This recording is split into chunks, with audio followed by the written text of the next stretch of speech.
Hi, this is Paul Ryan. The show you're about to see is coming from the beautiful St. James Club, one of the most spectacular hotels in all of Hollywood. So right now, sit back and relax and enjoy the world through celebrities' eyes.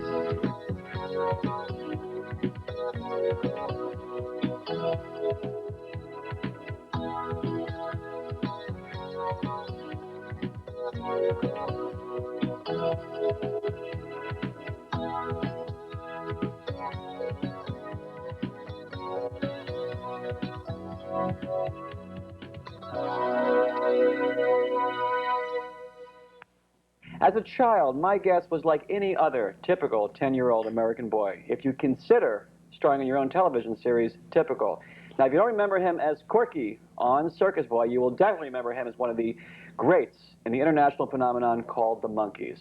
In the last decade, he's become a highly successful writer, producer, director in England. He also toured again in the Orient and in the United States with the new Monkees. Delighted to have a man who is making me so jealous because he just came back from Tahiti and Bora Bora. Here is Micky Dolenz. Hey. How are you? How are you? Hey, hey, it's Micky Dolenz. Hey, it's Micky Dolenz, yeah. You know, we had a lot of people on this show, but when we said you were coming on, the people went, Micky Dolenz. Oh, I love Micky Dolenz. You're so popular. People love you. No accounting for taste, is there? No, but it's true. It's true. I wanted to tell you that. Thank you very much. Now, you know, the Monkees is something that you did. You retoured with it. Sometimes you want to put it like this. You want to put it aside because you want to be known for other things. But it was an incredible international success. Yeah. Oh, yeah. And how do you sit with it now? I mean, because people obviously must constantly want to bring it up, and you kind of want to like put it aside and say, well, I'm also doing all these other things. Well, it's like Leonard Nimoy. I am not Monkey. You know, I am not Spock. He's not? Yeah, no, he's not. I know it's disappointed. And it's similar. It's that, you know, double-edged sword. I mean, you have a fantastic success, and then you get typecast. It's a cliche. Happens to everybody who has that kind of success, and some people can handle it, some people can't. I think I've handled it pretty well, because I went through it once as Circus Boy, and after Circus Boy, everybody kept saying, where's your elephant? Because I read somewhere that you thought it was pretty great that after Circus Boy, you did it for 3 years, then they did some kind of psychological test to see whether or not you could continue or you should go back to public school, and your parents said, yeah, back to public school, and that was healthy. The doctor said he's crazy. Don't let him back on the set again because the boy is... Well, that's pretty weird for any 10 to 12 years old is a tough age anyway, and to be in that kind of environment is pretty weird, and I'm okay. Absolutely, yeah. But no, the Monkees was the greatest thing that ever happened to me. I'm very proud of it, and but it was 25 years ago, and when people wanted, really? Yeah, when I first started cast into it, when I was cast to play the part of the drummer, that's 25 years ago. Isn't that amazing? So seems like yesterday. I mean, what were you doing 25 years ago? Bowling. Bowling. Would you want to talk about bowling for Absolutely. 24 hours a day? Devilish on those lanes. Mr. Brunswick, they called Paul McCartney once said to me, you know, because people kept asking me, he says, I got no time for nostalgia. You know, and that's kind of the way I feel about it. I'm too busy, really, to harp on anything, Circus Boy or the Monkees. I like talking about it in the context of what I'm doing now. But you moved to England, and I got to tell you, this is the most beautiful home I have seen. This is your front yard? Yeah. Well, just a little circle. Yes, the garden. It's a fun garden. It is. And this is in Nottinghamshire? Nottinghamshire. And we come back from our commercial break. We're going to talk about what you've been doing in England and much, much more as we come back with Micky Dolenz. Stay with us.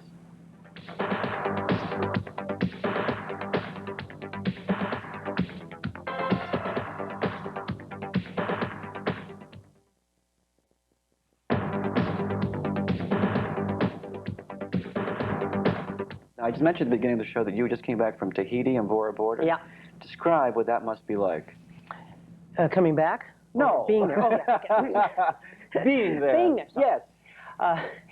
It's pretty cool. I didn't realize it's first of all, it's French, which I love. Because it really gives you a feeling of that, you know, European kind of feeling. You know, people who go to Bora Bora, they don't even want to say the name of the hotel because it's so desolate and remote. They don't want other people to go there. Yeah, there is a bit of that. There is that feeling of keep it quiet. And Bora Bora is pretty desolate. I mean, my wife and I would go for even more. We'd go for like sleeping naked on the beach. If we will eventually, maybe Malibu. I don't know. But anywhere you can. There are hotels in Bora Bora, but they're low. They haven't built any high rises. But it's just also the attitude. It has that European attitude, and money doesn't talk, and it isn't all built up and not a lot of. It isn't loud and touristy in that sense. So we loved it. Papeete or Papeete or whatever it's called, the capital city of Tahiti is a real big town, and I was quite surprised about that. And Tahiti's okay, but it's a bit built up. So Bora Bora was the place that you would definitely recommend. It's a great place. I would highly recommend it, and especially if you stay in one of those hotels where you are on the water. They're on stilts over the water, so you walk out of your door. And drown if you're asleep. You can go down and literally get out of bed and go swimming in the marvelous warm waters and swim amongst the fish and the coral. And our place had a glass coffee table, and you could see through, and they'd cut a hole in the floor, and you could see the fish. And a couple of American sailors that kept looking around. It was cool. I would highly recommend it. Highly recommend it. Yeah. Something that you love to do is playing polo, and that's taken you to some other areas as well. This is you mounted on the horse here? Oh yeah, that's my polo pony. That one is Ernesta. That's Ernesta. You got to name all your polo ponies like Argentine. And this one here this is you? Yeah, that's my Irish hunter, Flint. That's me jumping in my backyard. That's part of my backyard. How long have you been doing this? Well, riding all my life, coming from out here. You and Prince Charles doing that together? Oh, Chuck and I, we go out and have a ride around sometimes, yeah. Actually, I have hunted with the Prince. Prince Charles? Yeah, oh, yeah. What's he like? He's a very nice guy. He's very down to earth and laid back and kind of very sweet. And I had tea with him once. And Lady Di? No, she wasn't there. I've met her too, actually, but actually had tea with Prince Charles after one of the equestrian activities, because he's really into that. He's just a regular guy, hangs out, eats pizza, all those kind of things. Yeah, sure. Yeah. Well, he's fed the pizza. I mean, he what? People feed him the pizza. Oh, he never touches it personally. No, he is pizza? Absolutely Yeah, absolutely not. So what is it like being American now living in Europe? You mentioned about the European values. Do you like living in Europe? Yeah, I do. I love it, and I love the age. And I love the fact that it's done, and there aren't vacant lots, and it's finished. England reminds me of when I first got there. It kept reminding me of Disneyland. It was like it was all done, and all the little moss growing down, the little ivy, and then the little fence, and the tree growing up through it. And I thought, this art director here is really cool. He's done a great job. Because the only place you see that kind of, well, back east you do a bit in some of the older American cities, of course. But I grew up here in Los Angeles, which. I mean, they got gas stations in England older than Los Angeles, And there's a pub, actually, right where I live in Nottinghamshire that's older than America.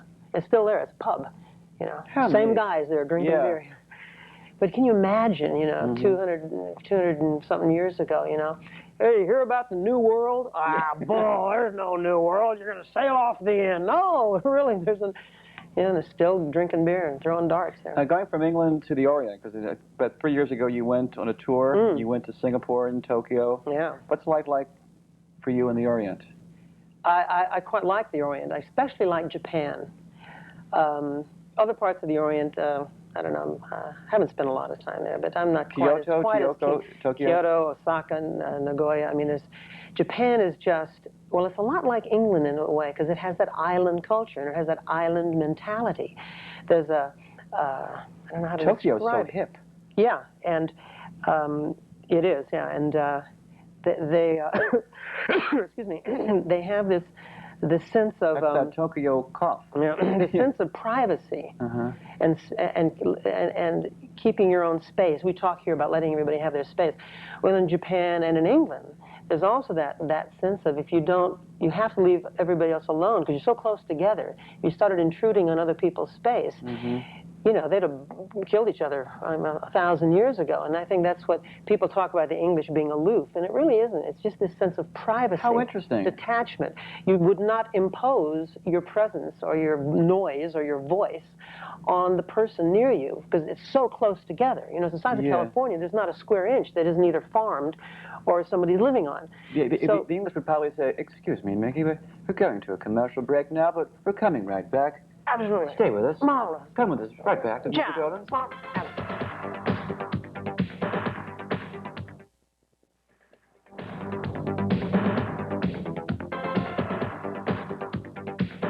We're out of the bumper. You like that expression? Out of the bumper with Micky Dolenz.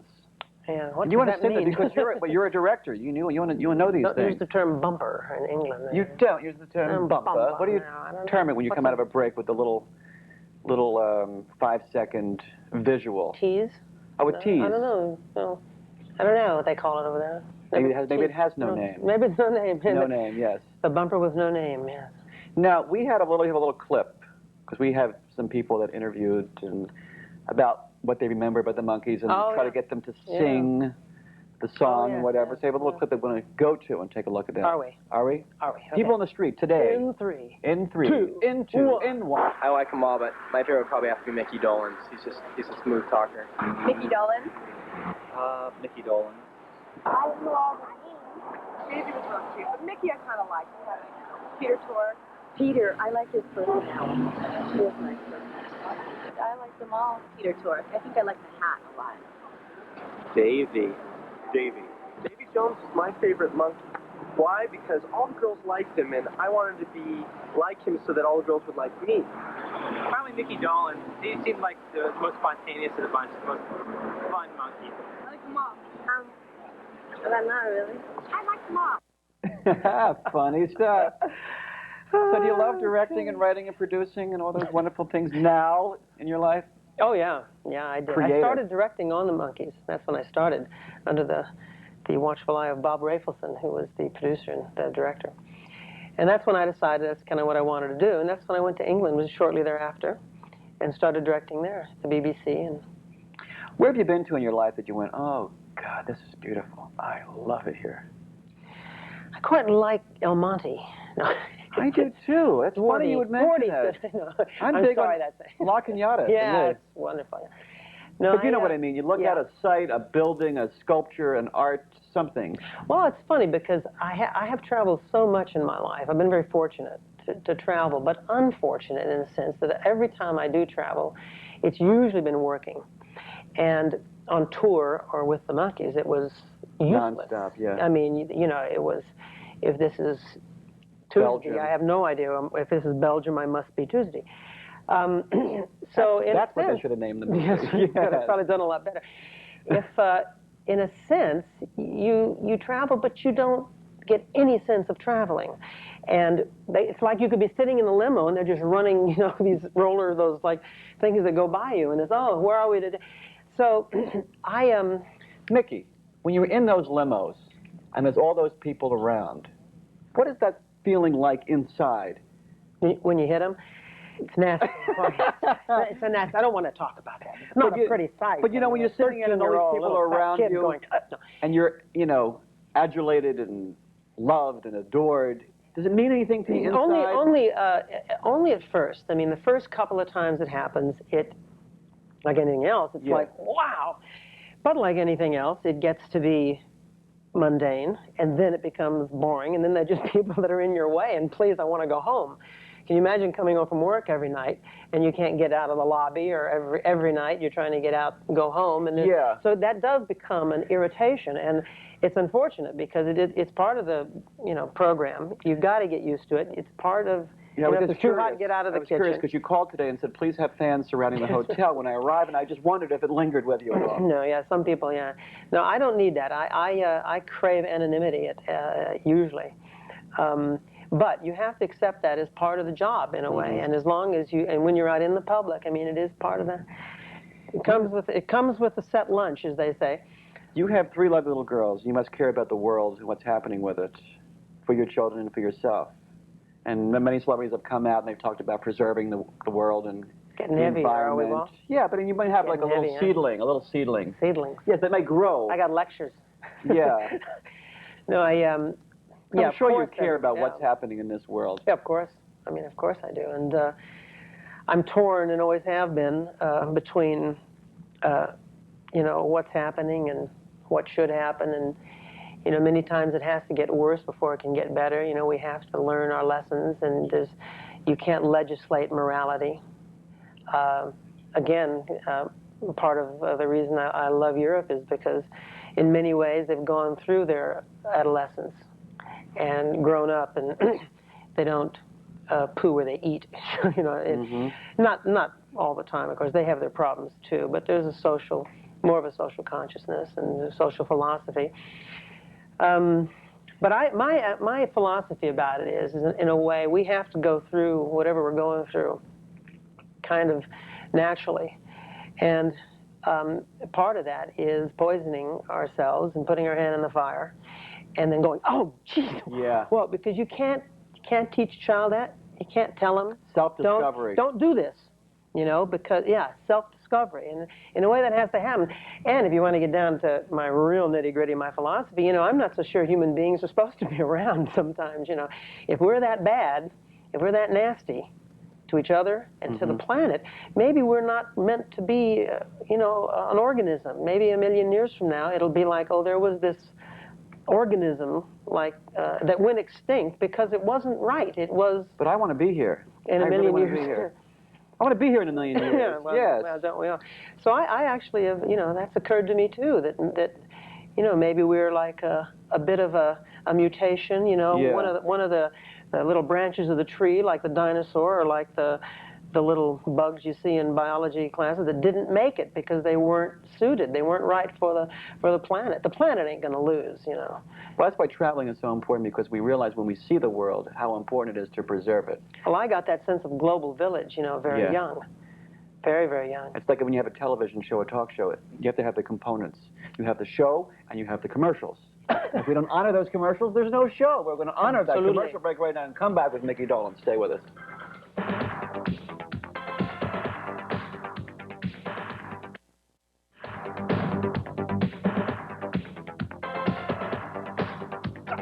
We're back with Micky Dolenz, enjoying that bumper. Is that a heavy-duty bumper? Good song. Good song, yes. Now, in England, you did a series called Metal Monkey. Mickey Monkey. Metal Mickey was called. Metal Mickey. Yeah, it had nothing to do with My me. God, did I mess that title up? Start again. No. Metal Mickey. Mickey. It's a coincidence. It had nothing to do with me, except that I produced and directed it. It was, yeah, it was quite successful, a series there, like Alf, a kind of a show like Alf. Situation comedy. And then you did Luna. Luna, yes. Oh, you're very done your homework. Oh. These English shows, yeah, that was a science fiction, fantasy, adventure, comedy, drama, thereby covering all the bases. That was one I created, actually. I brought Fernwood Tonight over to England and redid that. 4-4 Tonight. Really? So who was the host of that? A couple of actors, an actor and an actress, like Martin Mullen. So you did a Fernwood variation as what it would be in a small town in England. Yeah, yeah. We used Milton Keynes. You did Milton Keynes? Yeah, that new town, Milton Keynes, yeah. That did quite well. And so as a talent, you understand what talent goes through when you are the director. Oh, yeah. And you have a lot of simpatico. Yeah, I'm considered to be an actor's director, a performance director, you know, because that was my background, sure. So you've done the Monkees, you've done the Circus Boy, you've done the features, you've done. What haven't you done yet that you want to do? You want to do? Writing, I think, mostly now. Write the project and then produce and direct it? Not necessarily, no. A bit more acting. I intend to do a bit more acting. And music, I have a new album, doing a solo album. Tell us about the album. It's CBS Records, David Kirschenbaum producing. We did Tracy Chapman and Joe Jackson and people like that. They want to record me again. No accounting for taste, is there? So what kind of songs are you going to do? Well, more back to my roots, as it were, which was pre-Monkees.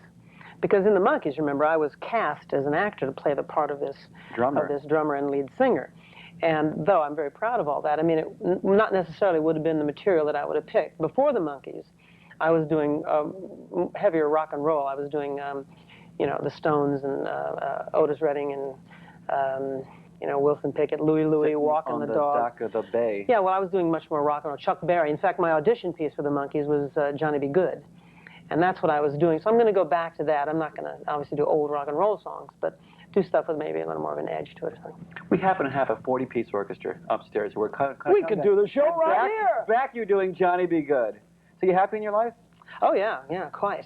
I'm here in L.A. now doing work, putting together some co-production things between here and England. And I just finished directing Aladdin, a musical version of Aladdin. Oh, for Disney? Yeah, for Disney, starring Barry Bostwick and Richard Kiley and Donna McKegney. Nice. And I leave next month for Jamaica, actually, for Martinique, for 8 weeks to direct an Anglo-French production, a series. And this is your first time in Jamaica? Yeah, first time, yeah. God, we had somebody on the show who was, it was Cheryl Lee Ralph, who gave me a great hotel to stay at in Jamaica. And she's at a certain villa number that has the most incredible view. Really? So I'll get that information to you. Please. So what has traveling done to you in your life? For you, inside? I mean, what has traveling done? Well, given me a great sense of oneness, you know, with like the whole global village and like how we're like, you know, all Hare Krishna waterbeds, you know, kind of. But it does give you that sense. There's no question about that. And it also, though, tends to, you get a bit frustrated and a bit depressed at times, like, Jesus, there's so much work to do, and most of these people have no idea. Yeah. And you get a sense of real despair sometimes. Like, I got a sense of a real person and a great person visiting with you in this half hour. All the best, continued success. Thanks for visiting on The World Through Celebrities' Eyes, and thank you for watching. And we'll see you, and take good care of yourself, and see you on the next The World Through Celebrities' Eyes. Greif Companies, leading labels in men's tailored clothing, the world's greatest designers, the Greif Companies.